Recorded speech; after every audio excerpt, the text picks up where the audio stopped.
محمد اویس۔ نحمده ونصلي على رسوله الكريم اما بعد فاعوذ بالله من الشيطان الرجيم بسم الله الرحمن الرحيم انما يخشى الله من عباده العلماء ان الله عزيز غفور صدق الله العظيم۔ جس دور پہ نازا تھی دنیا اب ہم و زمانہ بھول گئے، جس دور پہ نازا تھی دنیا اب ہم و زمانہ بھول گئے، اوروں کو جگانا یاد رہا خود ہوش میں آنا بھول گئے،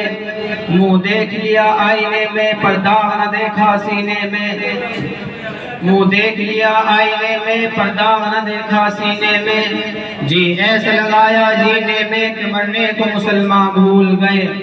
اور اذان تو اب بھی ہوتی ہے مسجد کی فضا میں اے مسلم، اور اذان تو اب بھی ہوتی ہے مسجد کی فضا میں اے مسلم، مگر جس ضرب سے دل ہلتے تھے وہ ضرب لگانا بھول گئے۔ محترم محتشم ذی وقار معزز اساتذہ اکرام اور میرے ہم مکتب ساتھیوں، آج یاران با صفا، شہیدان عشق و وفا، وارثان بلال اور سراقیل آزادی کے تذکرے کی سعادت حاصل کر رہا ہوں کہ جن کا قلب و جگر اسلام کی عظمت سے معمور تھا، جن کا دل جذبہ جہاد سے سرشار تھا، جن کے چہرے پر عزم استقلال کی کرنیں جلوہ فکر تھی، جن کا دل جذبہ جہاد سے سرشار تھا،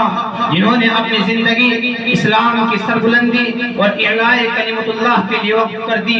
جن کی ایک تاریخ ہے، جن کی ایک داستان ہے، جنہوں نے ہر دور میں اسلام کی آبیاری کی ہے اور چمبستان اسلام کی طرف بڑھنے والی ہر باد سکون کی راہ میں دیوار آہن بن کر حائل ہو گئے ہیں۔ محترم حضرات،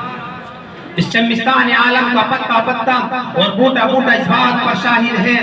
کہ یہ یاران با صفا اور شہیدان عشق و وفا کا قافلہ ہے، جنہوں نے تاریخ کے نازک موڑ پر اس امت کی رہنمائی اور دستگیری فرمائی ہے۔ یہ طبقہ ان اصحاب فکر و نظر اور وارثان قلب و جگر کا طبقہ ہے، جنہوں نے ہر دور میں باطل سے مقابلہ کیا ہے اور انہوں نے جانیں تو دے دی مگر باطل کو کبھی پیٹ نہیں دکھائی، انہوں نے سر کو کٹا دیا مگر کبھی پرچم اسلام کو جھکنے نہیں دیا۔ ہاں یہ وہی مسلمان ہیں کہ ان مسلمانوں نے اپنی 700 سالہ تاریخ میں ہندوستان کو دولت و ثروت سے مالا مال کر دیا تھا۔ یہ وہی مسلمان ہیں کہ ان مسلمانوں نے ہندوستان میں اتفاق و اتحاد کا چمن لگایا تھا، ہندو مسلم ایکتا کا چراغ روشن کیا تھا۔ آج انہی کو غدار وطن کہا جاتا ہے، انہی کو آج فسادات کے آگ میں جھونک دیا جاتا ہے، وہ ان پر دہشت گردی کا الزام تھوپا جاتا ہے۔ اور یاد کرو اس کو کہ جب ہندوستان کی مقدس سرزمین پر انگریزوں کا ناپاک سایہ پڑا اور وہ اپنی شاطرانہ و عیارانہ چالوں سے یہاں کے مالک بن بیٹھے، جب باشندگان ہند پر طرح طرح کے ظلم و ستم کے پہاڑ توڑے جانے لگے، جب ہندوستانیوں کو غلام بنایا جانے لگا، جب ہندوستانیوں کا خون ان کے پسینوں سے بھی ارزاں ہونے لگا، تو اس نازک دور میں جس شخص نے سب سے پہلے عالم بغاوت بلند کیا وہ محدث کبیر نازش وطن شاہ عبدالعزیز ابن ولی اللہ محدث دہلوی ہے۔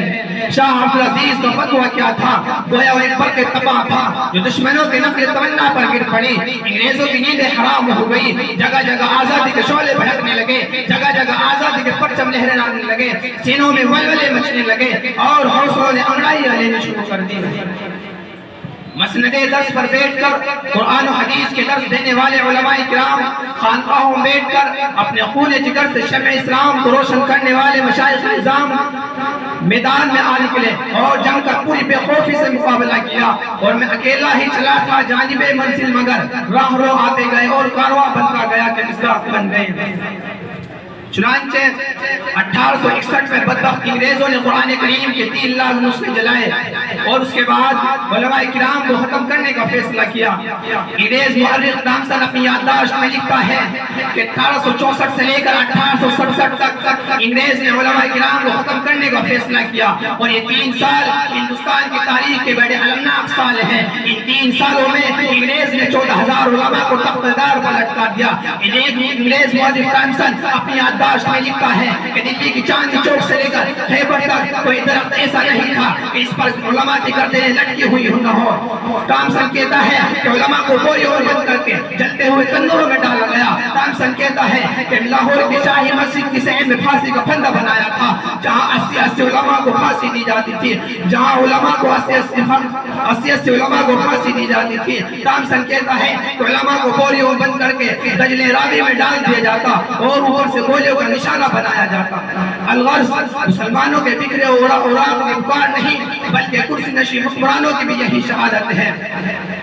آج حکومت کے ایوانوں سے لے کر ملازمت کے میدانوں تک تقریت کا نعرہ لگایا جاتا ہے, جبکہ ہندوستان کی جنگ آزادی میں برادران وطن سے کہیں زیادہ ہماری قربانیاں ہیں کہ مسلمانوں کو ہر طرح سے مذہبی آزادی چاہیے, ہمیں رب کی نظام کی آزادی چاہیے,